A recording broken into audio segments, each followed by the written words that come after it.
Please stand for the pledge. I pledge allegiance to the flag of the United States of America and to the republic for which it stands, one nation, under God, indivisible, with liberty and justice for all. Thank you very much. And we will have roll call. Susan. Commissioner Butler. Here. Commissioner Clausen. Here. Commissioner Cox. Here. Commissioner Phipps. Here. Mayor Hall. Here. Consent agenda. Items listed on the consent agenda are considered to be routine in nature and will be enacted by one motion. No separate discussion of these items will occur unless a council member requests the item to be removed from the consent agenda. If an item is removed from the consent agenda, it will be considered elsewhere on the agenda for this meeting. Prior to asking for a motion to approve the consent agenda, the mayor will ask if anyone desires to remove an item from the consent agenda for public discussion. Would anybody like to remove anything from the consent agenda? Okay, hearing none. We got a little technical problem here. Go ahead. Ready? Yep. Okay, I move the minutes of the regular meeting of May the 20th, 2025, and the special meeting of May 28th, 2025, and the bills and payroll for the last half of May 2025 are approved. Can I have a second to that motion? Second.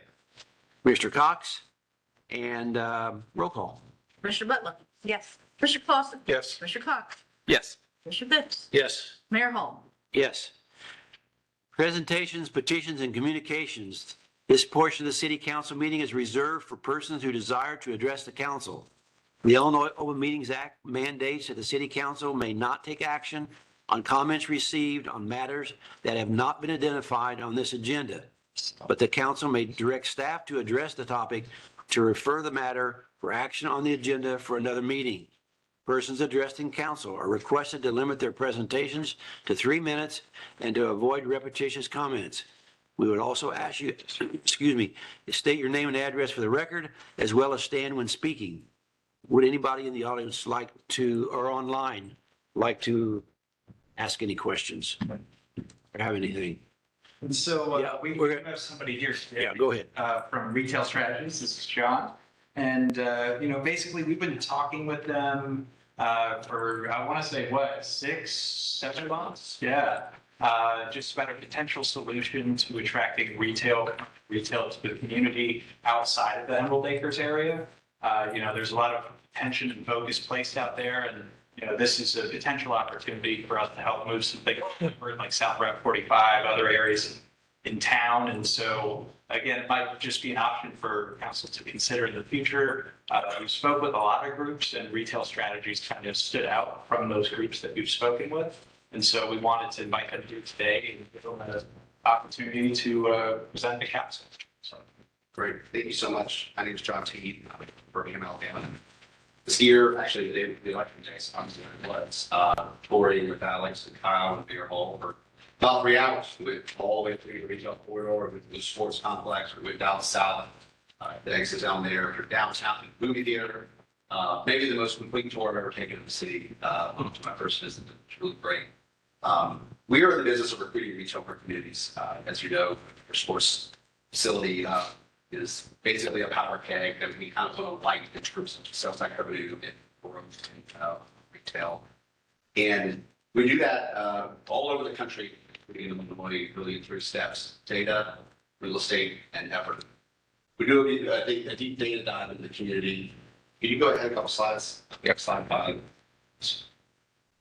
Great. For deep data in the community, and what you see there is what we call a mobile trade area, in some sensitive boundaries. We're consumer groups of people who come in and out of Walmart. It's just one business off of Walmart here.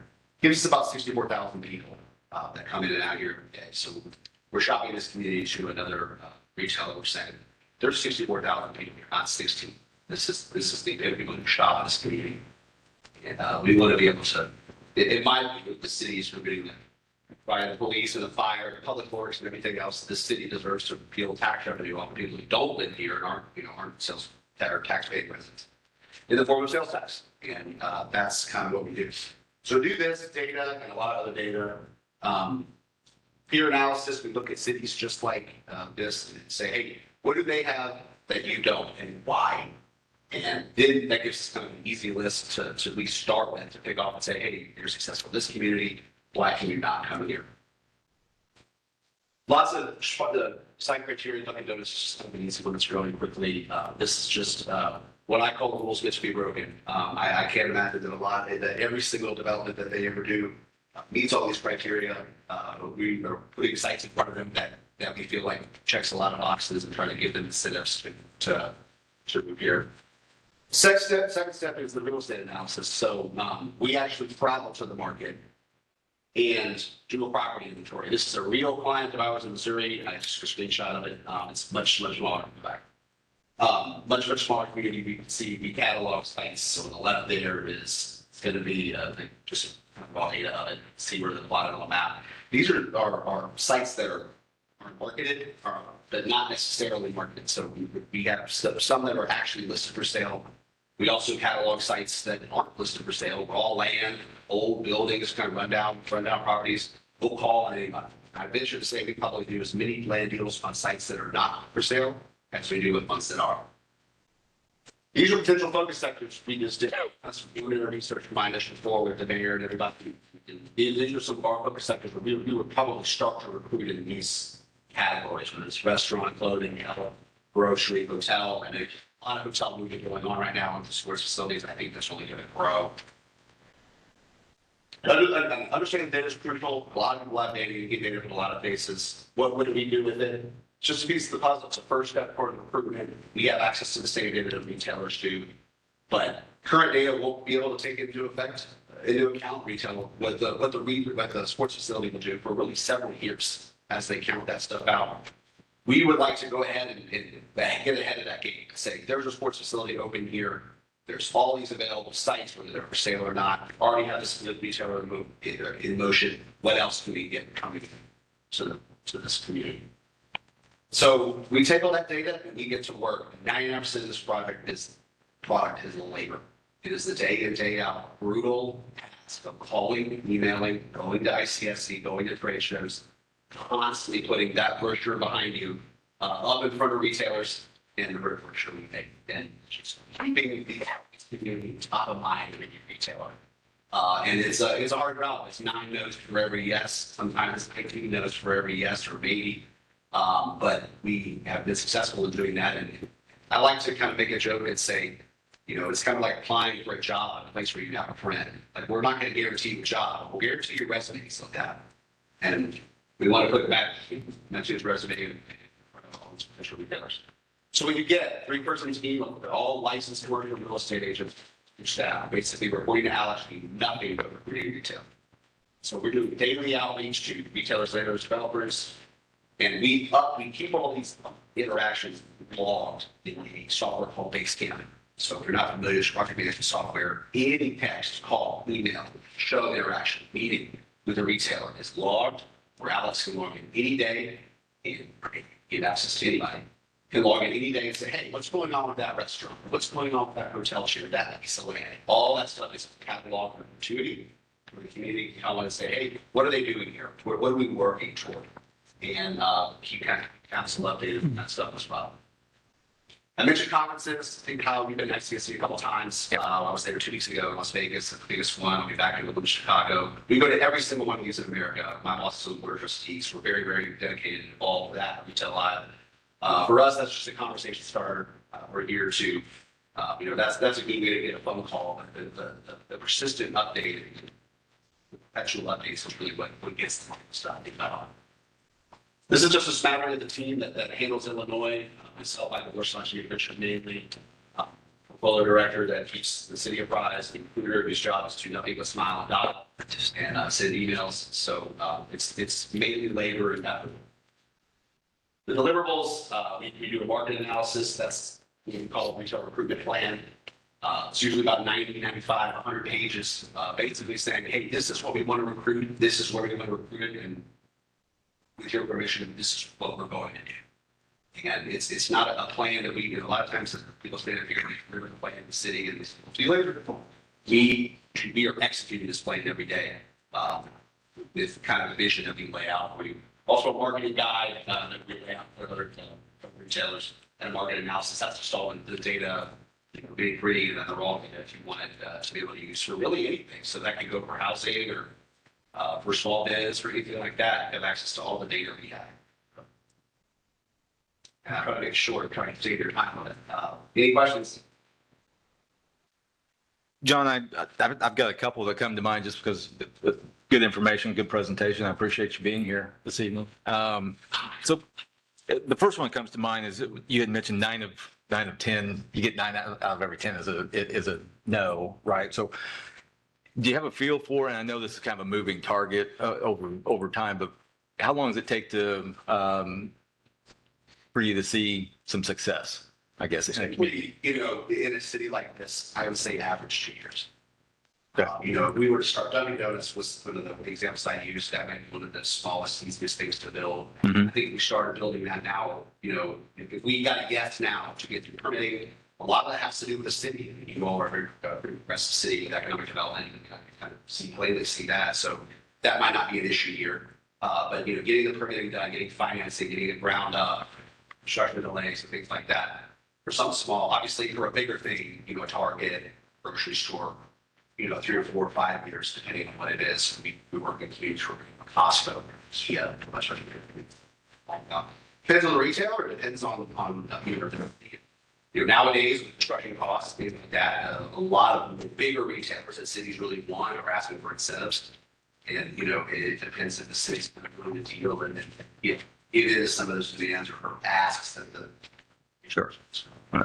Is there a 1 or 2 positives and 1 or 2 challenges that you see in Mattoon? Positives, the interstate, which is, seems like all communities have, and that's, not true. That's the economic development model. You've got 2 really great exits. Your main one is one out south, and lots of buildable land out there. You have Rural Gate, obviously a great partner. We work with them. Alex, President's to rep most of the time. We've called on Rural Gate for years to place them in other communities. That's a great partner to have. Biggest one, sports facility. I mean, that thing, Mayor Hall showed me a pretty comprehensive tour when it was still under construction. We were in there, 4 hours the last time I was there. But that is going to bring a ton of investment, and it's a ton of tourism. And like I said, these people are coming in and they're using your EMS, obviously, fire, and the city deserves to reap something out of that to pay for the services they provide. But there's going to be a lot of restaurant activity. We have really relations with hotels. That is included in this. Restaurant, hotel, soft goods, grocery, anything like that. I feel like I mentioned the mayor earlier, talking in the hallway. This thing is like a power keg, and on the light. Very exciting time, a little bit. But one other question, then I don't mean to take everybody's time here, but one other thing. So like on a challenging aspect, a lot of times we hear from people is the biggest challenge that retailers, restaurants going to have is the workforce, the number of available employees. How do you respond to that question? Workforce is a challenge, basically anywhere. So we can work with, that's going to be a challenge maybe in the city as much as it is out here. My answer to that is there's still opening stores all over the country. I mean, look at Jersey Mike's as an example, just got acquired by Blacklock. It's a major market. So when I was meeting with the real estate manager for Jersey Mike's probably 2 months ago, and they opened, I think, 3 stores a week. Right? People are growing despite that, and they're making those changes internally. Can't speak to what they are and how they're moving into the workforce. Obviously, that's a challenge anywhere. A challenge, for Mattoon as it is with a lot of our clients, is what's the bigger city? It's Ithaca. So, what a challenge we try to overcome. Now, there are very commonly with all our clients is how do you get them to come there or not here or not there? Mm-hmm. And sometimes that is finding a better site. If they're not taking any efforts to do this, and you are, and we're offering them this stuff, and this real estate vendor is located in Dallas, then why would he care to even go there? We want to bring it here first to where say, hey, if you want to be in Central Illinois, this is the place to be. And then we're listing all our reasons. Here is your site. The retailers don't care what city you bring them to. They care about the site that meets their criteria. Traffic, the population, what's around it, sometimes what's incentivized. And so the challenge is saying, hey, why not come, why come here and not there? But, we don't really work with really big cities. We're not working with Danville, St. Louis, or other huge cities. We're working with cities just like this. This is like absolutely in the dead center of probably our population base of client. And typically the biggest challenge is why not here? Why here? Thank you. So I would assume that you function as like a consulting firm. There has to be a fee for that. Do you have guarantees? No guarantees in commercial real estate. There's a open tomorrow. We wouldn't be that. No guarantees. It's all just straight effort. I think, we built this business off of references. And I can give you dozens of people where we have raised, between $500,000 and $1 million in annual infrastructure. To give Iowa, you were worth 53, obviously a little bigger city, but a little more remote than you, no interstate. We were with them for 3 years and we had 14 retailers. So we can demonstrate, just taking a simple calculation of their average sale times their sales tax rate, they're pulling in between $600,000, $700,000, $800,000 a year. Zion, Illinois, outside Chicago, very much more challenging than this because they're right next to Gurnee, which is gigantic mall and everything like that. 4 retailers, that we landed in our partnership with them, that is bringing in, $200,000-$300,000 a year. Our aim really is to come in and deliver all the line. So that's not an issue, right? So if you say you wanted a term, say that's going to be a long time, right? But if we could land a McDonald's, another McDonald's, which is a super attractive thing to say, I understand. And a Jimmy John's, well, that pays the fee. Then what can we do? Because we're playing with house money, right? So, I would say we focus on the small things. We can absolutely do both. We can have these long-term conversations about a grocer and major soft goods users, TJ Maxx, Home Goods, Marshalls, all growing like crazy. Five Below is growing like crazy. Ulta. All these are taking second-gen spaces, done up sports like crazy. We can work on those while also trying to deliver the smaller ones. One of the things that kind of stood out from us when we saw that presented at IML was the Mayor Quincy talking about how they worked with retail strategies to bring a Target to town. And then I happened to be in Austin, Texas at a separate event for the U.S. Chamber of Commerce. And there's a guy named Mark from the Quad Cities area that just brought up retail strategies without saying anything. And so I was like, hey, Mark, tell me your opinion about that. So, it's because of those reasons we kind of reached out to the group. John, your clients in the retail that you've secured for them, do you see people relocating to those towns that are kind of upper management with, say, a Target or a restaurant or anything? You understand where I'm going with that? Do they see Mattoon, okay, we're going to open this retail establishment and you know what, we're going to bring our family here? Do you see that? Sometimes, obviously they're going to require a manager of somewhere close. As far as going up above that, district managers, I'm not super sure. But one interesting kind of aspect of the question you're asking is, to be that communities about this size hire us for the industrial side of that. So the Niagara development, this is a true story, in a small town in Tennessee, was trying to afford a major industrial project. It was like 150 six-figure jobs, all, labor. And they flew in on a private jet, they came to Texas, and they looked around and site tour, your boiler apartments, or no lunch, and they flew home. And they said, yeah, here's nothing to do. And that's not the case here. But, what we're doing is saying, expanding on that so we can get other things out too. Obviously, retail, they got some retail. Probably aren't going to get a Chick-fil-A, but have a Starbucks first. That's basically all retail. Same with the Chipotle, all these tier retailers kind of focus together, they lead each other into markets. And so that absolutely begets other retail. As far as other, jobs like that, I would say it's likely to bring people as people are interested in saying, hey, I don't have to go to Athens to go buy this thing, I can just here. I think that it should. It seems like it would attract them one thing, because I hate it. And last question for me is there one or two things that we could do better to help in this process as a town? The most common thing that you could do better, and I'm not saying you do it badly because I don't know, is the quickness and the amount of attention that you put to your development and planning process. We gave an entire speech on that at ICSC one year. I suppose there's always room for improvement. You know, red self-help, even if you're great, I'm sure you can improve. In a time where interest rates are at 7%, you know, delaying something over a small rule of red tape or a big stack of backlog could mean, you know, tens, maybe hundreds of thousands of dollars in interest payments on behalf of a developer. That could kill you. So the quicker that a city could produce permitting and cut through red tape, the more attractive the community beings, particularly in Illinois, which, you know, has a reputation nationwide of being very tough. I know that's not true because we work all over Illinois. And not every single city in Illinois is Cook County.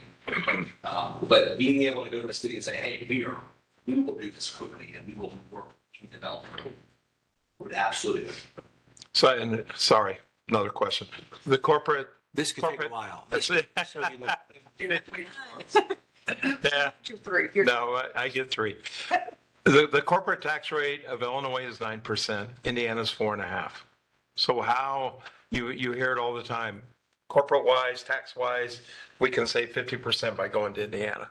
I would assume you get that argument or not? We get that argument all the time. We did a huge webinar. I know about that. Luckily, you're in the center state. It's hard to be moving. That is the worst example I can think of, or the hardest example I can think of in the state, because you're right. If you're building something new, it's a lot easier to build it backward. Mm-hmm. It's literally right across the river in Iowa. It's at least a perception of being much. That's not the case here. They wouldn't be in Illinois. They wouldn't be in the center of Illinois. They're not going to have the option. The retailers, no one's going to leave here and refuge, you know, to provide clothes at TJ Maxx. They'll just drive up Champaign or they'll drive out. But that going back to your positives and negatives, that is a positive in those border towns and states that are less friendly to business. Mm-hmm. That is a tough gig. That's California versus Nevada and Arizona. It's the big Sac City open lines with these types of machines. Thank you. John, got a question on we partner with Rural King on this big sports complex. They have their own development firm, real estate firm. They attend the same shows that you do. How do you play well in their backyard? And do you complement them? Do you overlap with them?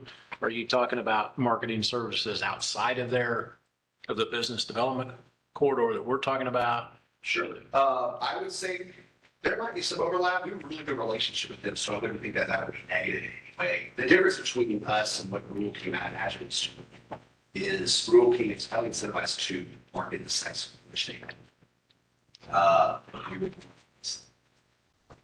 And so and that goes to say true, it's the Gavin cover case.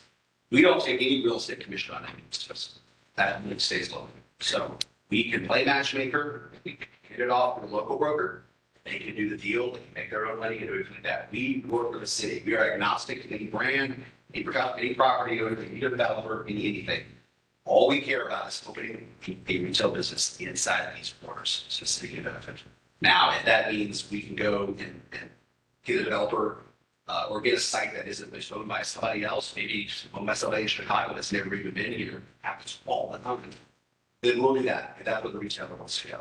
So we are objective and agnostic to anything what the city needs. I think that we can work well with Rural King, have a really good relationship with them. And I can't imagine Rural King, if they're like any other broker, once we kind of tell them what we're here to do. They're going to say, yeah, you're here at ICSC, doubling the amount of meetings that I'm doing. You're calling double the amount that's doing our whole team on these sites, doing free labor that they get to cash in on when they sell the land or broker the deal. Most, 99% are fine with that. Good.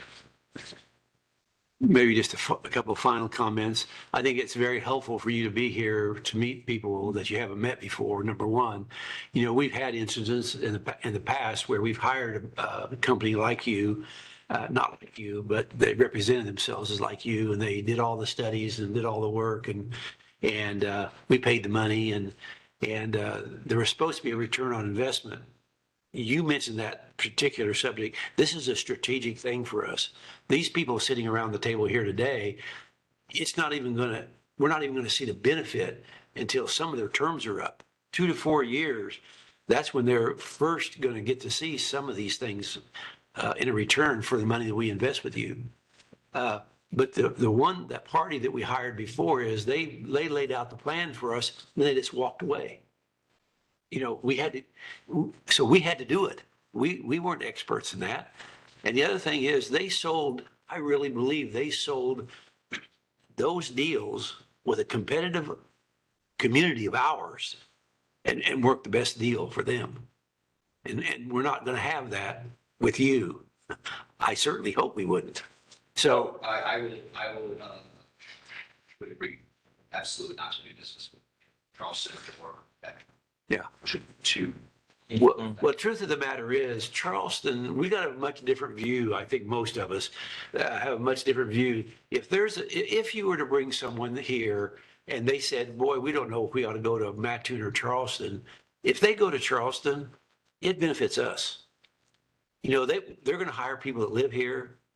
We're going to hire people that live there.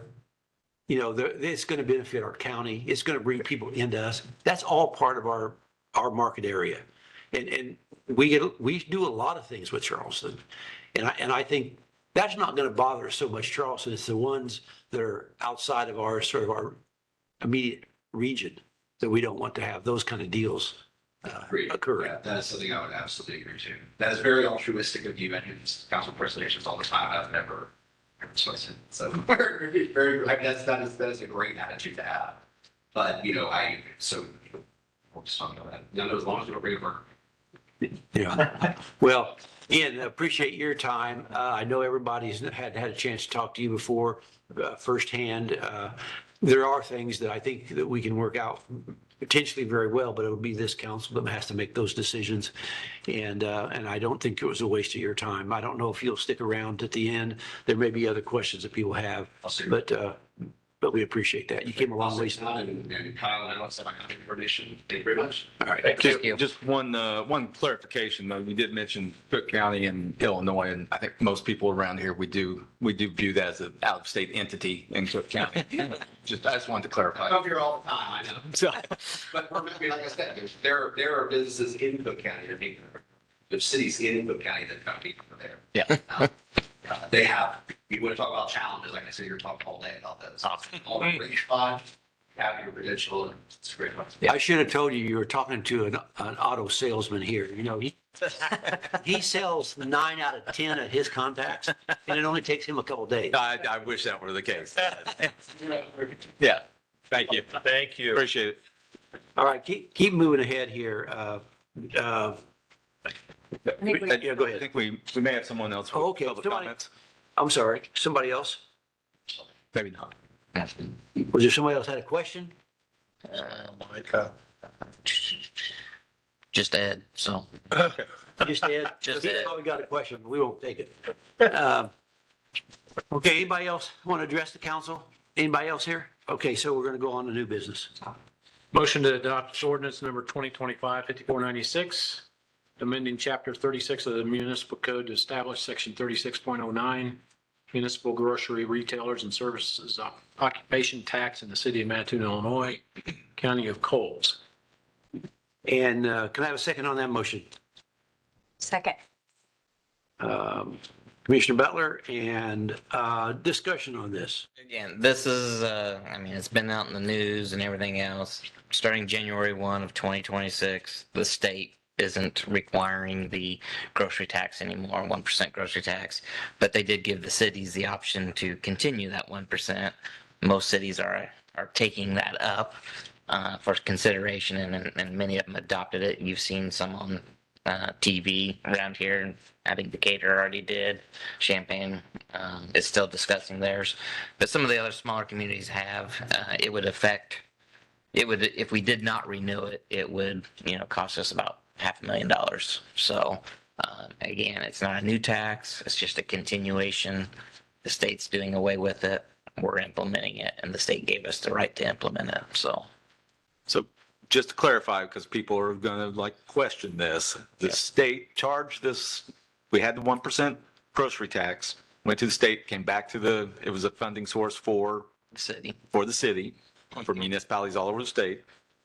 The state I think in election time, took that away. They eliminated that, said they were doing away with that as a tax cut. But they were taking it away from the municipalities. So yeah, they basically said that they were not going to enforce it, but they gave the municipalities the right to implement the 1%. Right. So it didn't have an effect on the cities if they didn't want it to. So So it's in effect right now. it is in effect right now, and basically it will continue to be in effect starting January 1. It'll just continue to be as it is right now. Yeah. So when you say it's in effect right now, if I go to the grocery store, I get charged that 1% currently? Correct. Any other questions? Offhand? Roll call. Commissioner Clausen. Yes. Commissioner Cox. Yes. Commissioner Phipps. Yes. Commissioner Butler. Yes. Mayor Hall. Yes.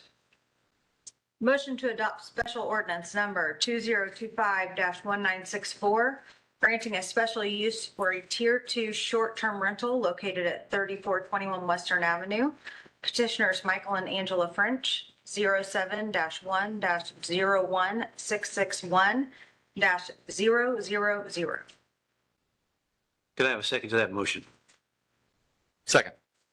Commissioner Cox, and who wants to tell the story on I was this? gonna say, so past the planning and zoning one.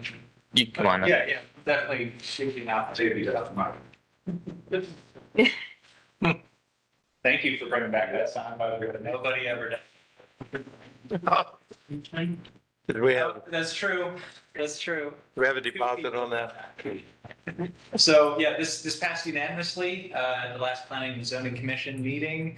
Went there today to check out the property, maybe, just absolutely, well-maintained property, gonna have a local manager, and again, passed unanimously, from the planning and zoning commission. I'd say probably couldn't rent it out tomorrow morning, but definitely, once the personal items are taken out of the property, which is maybe a week or two, probably less, seems like a solid Tier 2 style rental. So, and again, passed unanimously. Was there any objectors or anything at the planning commission? Present, I had one woman call, but she didn't give her name, and just said she was opposed to it. I'd have done a petition, no petition was presented.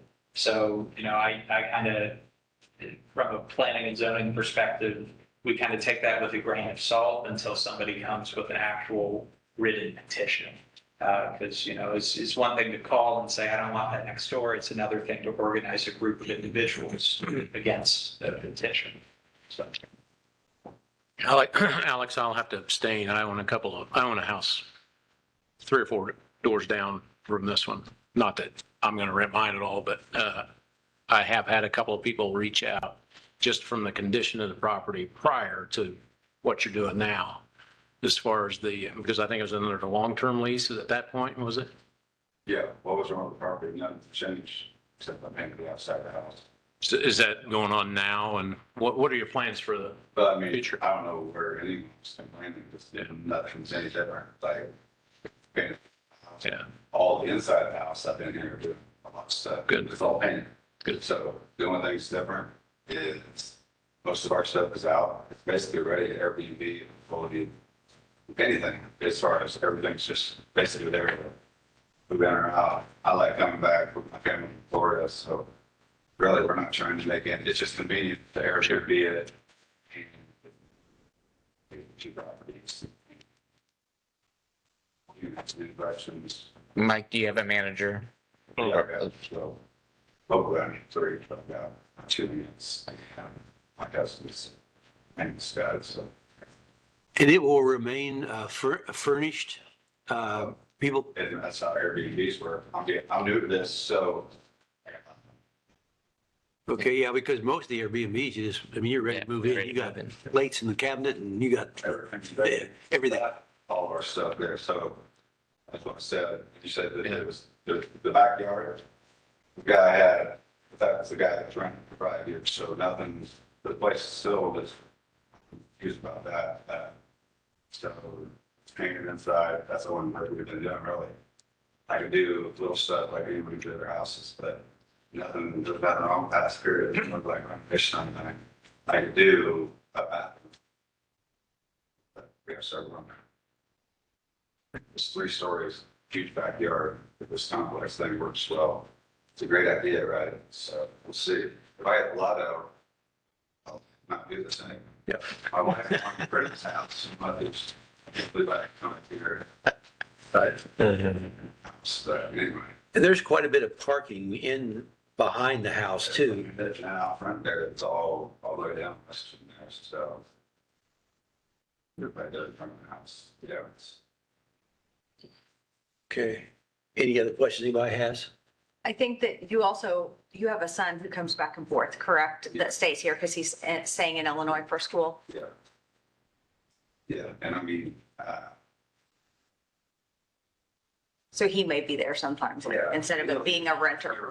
trying to get the workers are coming through town, not just kids or whoever, one person, big house, teens, or,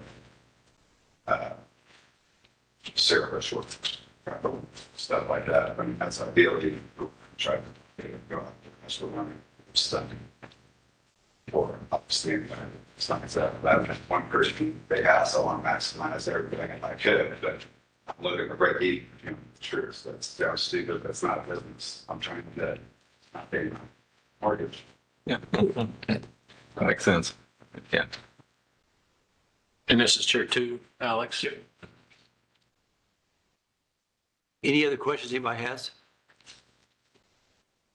Okay, did you have anything else you wanted to say? You Offhand? know, I thought you accept my instructions from home. Getting cut pretty. Yeah. I've seen, bro, I sent you some pictures on email if you want to show them, otherwise, you know, but Do you come back usually yearly or what do you guys I mean, do? we'll try to come back. At least you can have good play, it's fun time. Yeah. Okay. Alex, under tier 2, the whole house has to be rented at one time, correct? So it doesn't have to be the whole house. I mean, there's. The ordinance says it does. So you could say like, hey, you know, second, third floors off limits if you want it. Yeah. But it's where essentially the entire property is considered the rental. So like, it's where there's no owner occupant habitating the premises. But floor 1 can't be rented short terms, separate from level 2, separate from level 3. You can't have 3 short-term rentals in there at the same time. Yeah, that makes sense, yes. So, and that is how it's spelled out. It's a little different with the owner occupied ones because you could have separate rooms for rent. But for tier 2, it is the entire property. Yes. But you could like restrict access to certain areas Sure. if you want. Yeah. Who makes that, who made that like Airbnb into the rules? Now, our No, ordinance. our city ordinance. So then I just have to do a different zoning, to do that one or something, do 2 different ones. or- Yeah. Yeah. Like if you wanted to rent each floor? Yeah. Yeah, that would be something. No, different. That's it. There's some kind of modification to the ordinance in the future, or, I mean, honestly, another way to do it, especially if you're getting the traveling nurses who are staying more than 30 days, is, you know, potential spot rezoning, something like that. Again, that would If be that's successful, consideration for them. that's great. But Well, and there would be some things like if Sarah Bush was putting multiple nurses in there, that's different than, that would be Sarah Bush renting it, so to speak. Yeah. So what is your plan as of today? Just to rent the house, Airbnb, Wait. short term? See how- Very. Yeah, it's all- Well, we are very. Ideally, just go over that traffic. All my neighbors are cool about it. I talked to all of them. So, I don't know. You've talked to your neighbors on both sides? You, once they're both to me, McMichael's, Schilling's next door to me, Cole across the road, coming across, talk to me. So, I talked to 2 of them. I can go talk to them a lot, but I thought the closest one, they care about. Some people like it. And I would say, you know, staff is always going to be neutral on this, but like by and large, like that's way more communication than the majority of these other special uses that have come here with the neighbors. So I do think it's worth kind of putting some points in that. Okay, roll call? All right. Commissioner Cox? Yes. Commissioner Phipps? Yes. Commissioner Butler, Yes. Commissioner Clausen, Yes. Mayor Hall. Yes. All done. Thank you. Thank you, Mike. Okay, I move to approve council decision request 2025-2602, ratifying the reappointments of Greg Ray, Harold Pettigrew, and appointment of Christina Cross to the Mattoon Public Library Board for terms ending on June 30th of 28, and appointment of Jamie Colliday for unexpired term ending 6/30 of 27. Can I get a second to that motion? Second, Mayor. Commissioner Phipps, I got most of these names, of course, from Carl. And, I did not talk to them because he said he had already done that. But I know most of these people and I think they'll all be good. And they've always had a good board. I've had for the last several years. Jamie's here if she wants to give a speech or anything. No. No. You want to present anything? Okay, so anyway, if you have any questions or not. Roll call. Commissioner Phipps, Yes. Commissioner Butler, Yes. Commissioner Clausen, Yes. Commissioner Cox, Yes. Mayor Hall. Yes. Make a motion to approve council decision request 2025-2603, approving the plans and specifications of the 2025 oil and chip contract and authorizing the solicitation for bids of the 2025 MFT General Street Maintenance Programs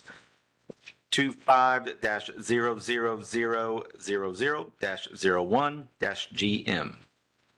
And a second on that motion. Second, Mayor. Commissioner Phipps, and any comments? I would just say mainly this is just the oil and chip program for this year. It'd be similar to the amount that we did last year. So, Okay. and it's mostly in the southeast and in the north quadrants of the city this year. South, east, and north, okay. All right. If no other questions, roll call.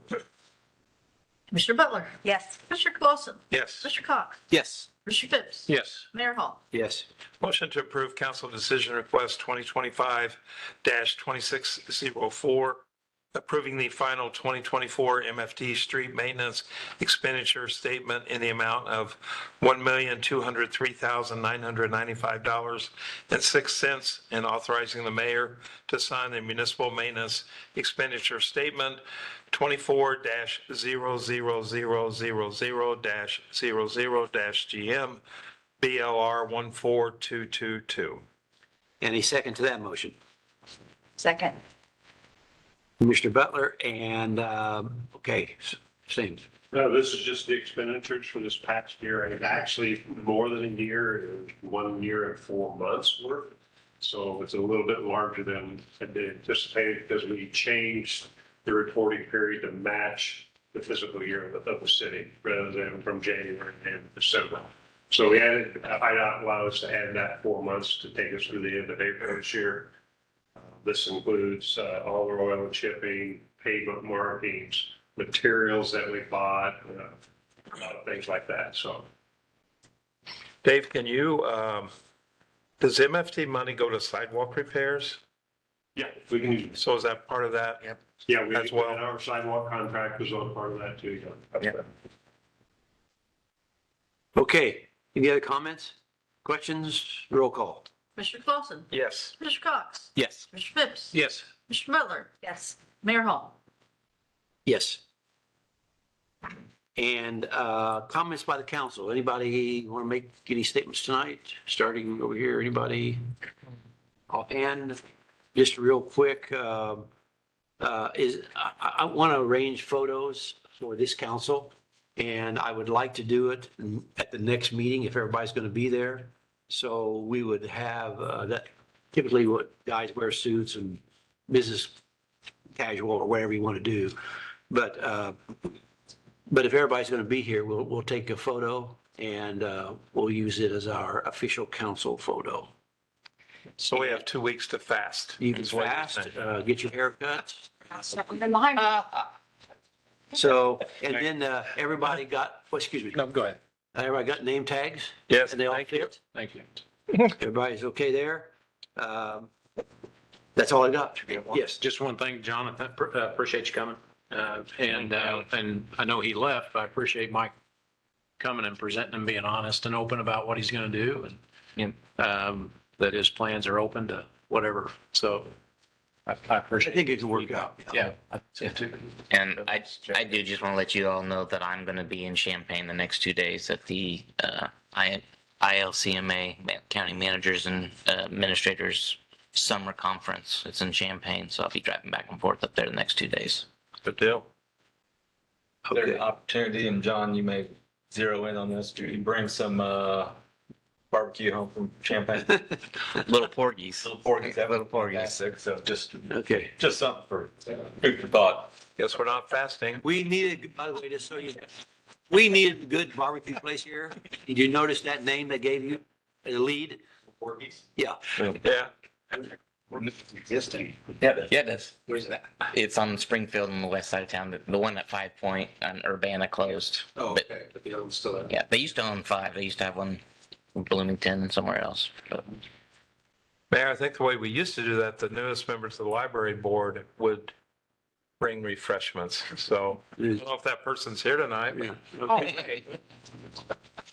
Okay, any other We business have tonight? fun. Any other business? Okay, I'd make a motion to adjourn, Mayor. and how about a second? Second. Okay, roll call. Mr. Cox, Yes. Mr. Phipps, Yes. Mr. Butler, No.